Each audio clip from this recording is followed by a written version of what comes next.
Praise the Lord. കർത്താവായ യേശു ക്രിസ്തുവിൻ്റെ നാമത്തിൽ എല്ലാ പ്രിയപ്പെട്ടവർക്കും എൻ്റെ സ്നേഹവന്ദനങ്ങളെ അറിയിക്കുന്നു. മത്തായിയുടെ സുവിശേഷം 5-ാം അധ്യായം 14-ാം വാക്യം. നിങ്ങൾ ലോകത്തിൻ്റെ വെളിച്ചമാകുന്നു, മലമേലിരിക്കുന്ന പട്ടണം മറഞ്ഞിരിപ്പാൻ പാടില്ല.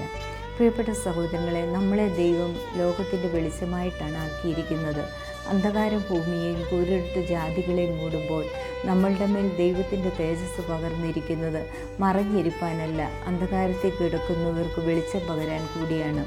അവർക്ക് അറിവില്ല, യഥാർത്ഥ ദൈവം ആരെന്നുള്ള അറിവില്ല, നിത്യതയില്ല, സാത്താൻ്റെ ഇഷ്ടം ചെയ്ത് നിത്യ നരകത്തിലേക്ക് പോയിക്കൊണ്ടിരിക്കുന്നു. അവരെ വിടുവിച്ചെടുക്കാൻ വീണ്ടെടുക്കപ്പെട്ട കർത്താവിൻ്റെ മക്കളിൽ കൂടിയാണ് ദൈവം ആഗ്രഹിക്കുന്നതും പ്രവർത്തിക്കുന്നതും.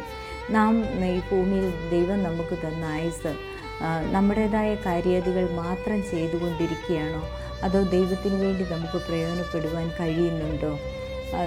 ദൈവം ആഗ്രഹിക്കുന്ന നാം ദൈവത്തിന് വേണ്ടി പ്രയോജനപ്പെടാൻ കർത്താവ് നമ്മിൽ പകർന്നിരിക്കുന്ന ആ വെളിച്ചം അനേകർക്ക് പകർന്നു കൊടുക്കാൻ, അവരെ അന്ധകാരത്തിൽ നിന്നും ഈ സത്യദൈവത്തിൻ്റെ അടുക്കിലേക്ക് കൊണ്ടുവരുവാനൊക്കെ നമ്മളെ ദൈവം ആഗ്രഹിക്കുന്നുണ്ട്.